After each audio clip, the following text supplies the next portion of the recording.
Pois é, não tinha outra forma. Infelizmente tiveram que selar o Gojo por ele ser um personagem muito quebrado e fora da curva no mundo de Jujutsu. O Gojo é simplesmente um personagem que quebra o universo de Jujutsu Kaisen. O poder do Gojo é simplesmente derreter o cérebro de qualquer pessoa em menos de 1 segundo. E tivemos cenas de luta muito da hora dele enfrentando a Hanami e o Jogo. Enfrentando não, né? Tá mais pra um massacre que ele fez com os dois.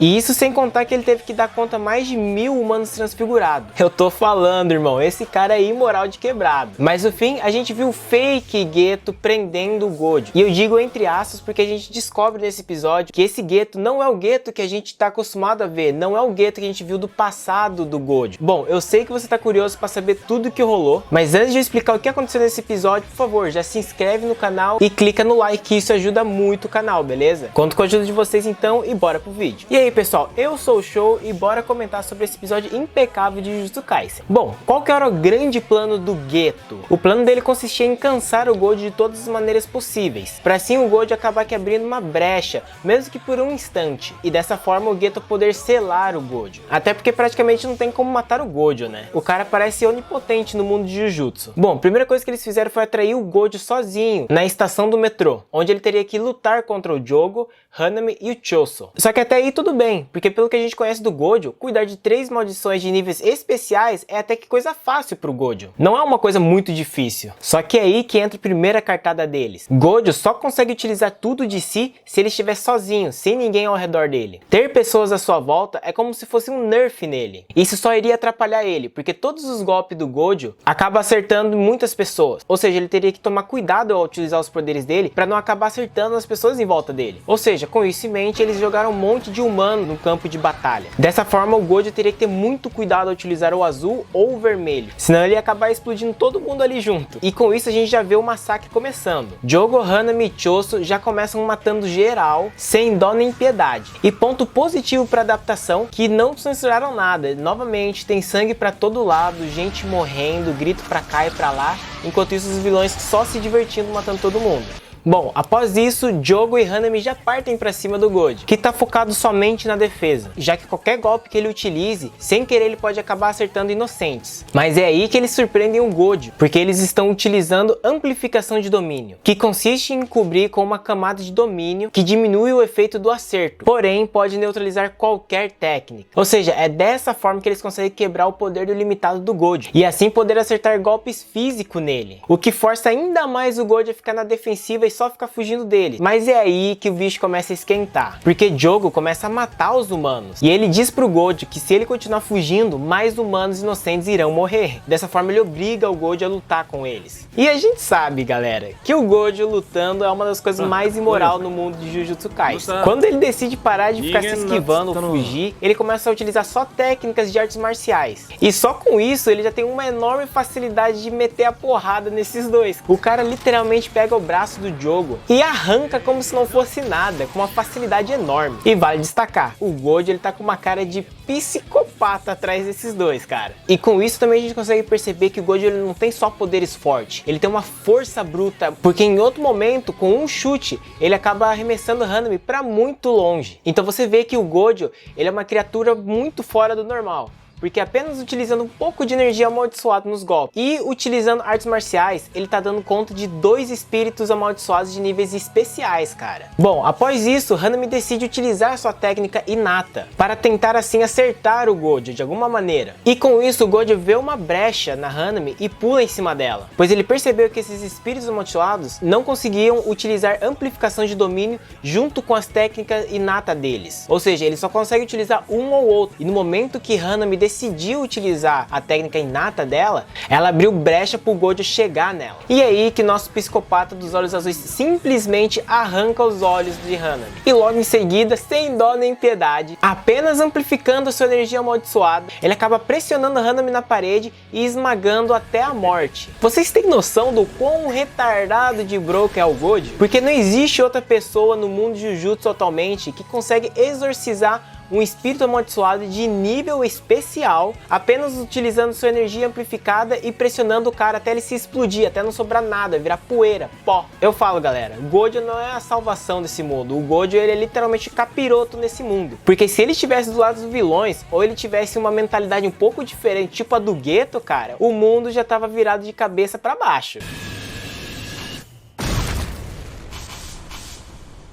E logo em seguida, após ele exorcizar a Hanami, ele vira com uma cara de B10 e já fala pro Jogo: próximo. Bom, após Jogo ver que Hanami, sua parceira, já foi de base e sentir que ele seria o próximo, o vulcão ambulante decide simplesmente ficar fugindo do Gojo, para assim ele conseguir ganhar tempo. Enquanto ele fica correndo de um lado pro outro, fugindo do Gojo, ele fica arremessando algumas pessoas em direção ao Gojo. Até que de repente, no meio de toda essa perseguição, a gente ouve um metrô chegando, e que faz com que os humanos que estejam ali fiquem felizes, porque eles acham que tá chegando o metrô para salvação deles, para eles poderem fugir dali, onde que tá morrendo um monte de gente. Mas é aí que entra a segunda cartada deles. Na verdade, o metrô que chega ali naquela estação estava lotado de humanos transfigurados pelo Mahito. Ou seja, chegou ali de presente 1000 humanos transfigurados pro Gojo dar conta. Todo mundo tava esperando pelo trenzinho da alegria, da salvação, da felicidade, e chegou um trenzinho do inferno pra matar todo mundo. Olha só, que da hora, hein? Agora o que sobra pro Gojo são 3 espíritos de níveis especiais e mais 1000 humanos transfigurados pra ele derrotar tudo sozinho.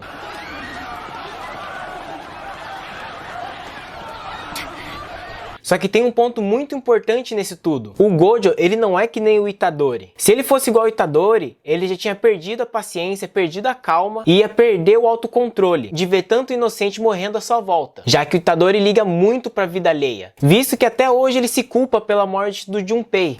Pois é, F Junpei, maldita opening antiga que enganou todo mundo quando começou a assistir Jujutsu Kaisen. Mas voltando ao assunto, Gojo, ele tem um raciocínio muito mais frio. Para o Gojo, salvar vidas é importante, mas ele não liga de sacrificar algumas vidas em prol de derrotar os vilões e assim poder evitar mais mortes no futuro. Diferente do que se fosse o Itadori. Se fosse o Itadori, ele ia tentar salvar todo mundo. Ele ia fazer de tudo para evitar qualquer morte. E é aí que o Gojo pega todo mundo de surpresa. Porque até então eles acreditavam que o Gojo não ia utilizar a expansão de domínio dele. Porque a expansão de domínio do Gojo acaba afetando todo mundo que está à sua volta. Ou seja, iria afetar as pessoas em volta também, os seres humanos. Por isso que os 3 espíritos amaldiçoados pensavam que ele não iria utilizar a técnica, porque ele não ia colocar a vida dos humanos em risco no poder dele. Mas o Gojo provavelmente ficou puto de estar vendo um monte de gente morrer sem ele poder fazer muita coisa. E é aí que Gojo já lança a expansão de domínio dele, o Muryokusho, pegando todo mundo de surpresa.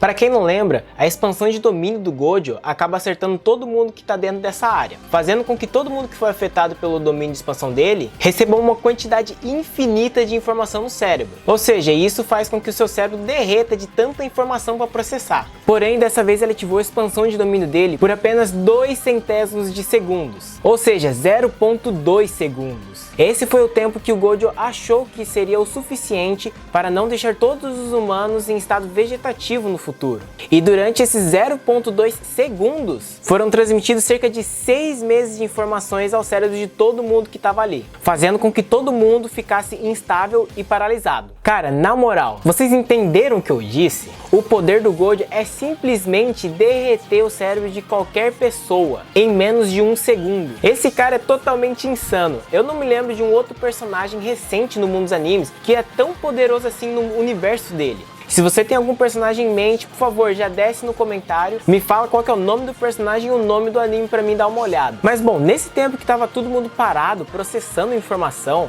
Gojo aproveitou para decapitar todos os 1000 humanos transfigurados que estavam matando todo mundo. Resumindo, em apenas 5 minutos, ele decapitou cerca de 1000 humanos transfigurados, sendo que ele ativou a expansão dele por apenas 0,2 segundos. É apelão demais a expansão de domínio desse cara. E mais tarde, o narrador ainda diz que aqueles humanos que foram afetados pelo domínio de expansão do Gojo ficaram em coma por cerca de 2 meses. Mas depois disso eles conseguiram voltar para a sociedade sem nenhum dano colateral. Irmão, ele ativou a expansão dele por 0,2 segundos e deixou todo mundo 2 meses em coma, de tanta informação que os caras tiveram que processar na cabeça. Após Gojo ter eliminado os 1000 humanos transfigurados, finalmente foi foi cumprido os requisitos do Geto. Gojo já estava cansado, distraído e sem ninguém à sua volta para poder ajudar ele. E aí então que Gojo vira e percebe que nesse tempo todo tinha um cubo ali naquele lugar. E ele sentia que esse cubo representava um certo risco para ele. Então ele decide fugir dali. Só que no momento que ele decide fugir, aparece o fake Geto, fazendo com que o Gojo ele fique em estado de choque. Já que pro Gojo, o Geto foi morto por ele mesmo. Como que o melhor amigo dele pode estar ali naquele lugar, se ele já deveria estar morto? E isso destrava um monte de memória na mente do Gojo. Todas as memórias que os dois tiveram junto, ou seja, todo o arco do passado do Gojo. Ele começa a rever tudo novamente. E é nesse pequeno tempo de fragilidade que o cubo se ativa e prende o Gojo, sem ele conseguir reagir a tempo. Finalmente preso, ele questiona quem é essa pessoa que está na frente dele, já que todas as informações que ele recebe diz que essa pessoa é o Geto. Porém, o Gojo ele se recusa a acreditar que a pessoa diante dele é o melhor amigo dele, já que o Geto provavelmente não iria fazer isso com o Gojo. Eis então que o Geto sorri com uma cara macabra e ele fica surpreso que o Gojo sabe que ele não é o verdadeiro Geto. Então ele se revela ser um feiticeiro, que tem o poder de ir de um corpo para o outro apenas transportando o cérebro dele para o corpo desejado. Fazendo isso, ele não só consegue controlar o corpo, como ele também consegue ter acesso às técnicas inatas e os poderes daquele feiticeiro. O que esse feiticeiro queria era o poder, a técnica de manipulação de maldições do Geto. E tudo isso se deve graças ao Gojo. E quando ele matou o Geto, ele deixou a Shoko encarregada de sepultar o corpo do Geto. E foi nesse meio tempo que esse feiticeiro conseguiu roubar o corpo do Geto. E o fake Geto ele tá feliz porque ele finalmente conseguiu prender o Gojo, o cara que representava um perigo para ele criar esse novo mundo. Mas é então que Gojo ele ri